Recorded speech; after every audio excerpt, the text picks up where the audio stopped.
Fish vendor na sakay ng motorsiklo sumalpok sa SUV sa Sual, Pangasinan.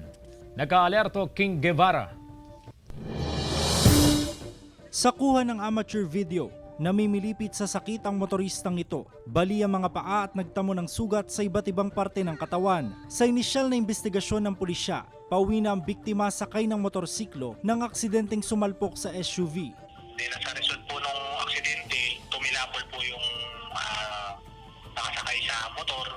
Nag-sustain po siya ng mga injury sa binti at ulo. Ayon sa pulisya, mabilis ang patakbo ng biktima habang binabagtas ang kahabaan ng barangay Poblasyon, Sual, Pangasinan. Dahil sa bilis, nawalan ng kontrol ang driver at napunta sa kabilang lane. Dito na siya sumalpok sa SUV. Yung scooter po ay heading east nang mag-approach siya doon sa kabilang lane. Dahilan para bumangga siya doon sa kasalubong niya na sasakyan. Ligtas na ang biktima at nagpapagaling sa ospital. Walang sugat ang driver ng SUV. Nakatakdang mag-usap ang dalawang driver. Ngayon pong panahon ng GCQ, marami na po talaga mga sasakyan na naglalabasan.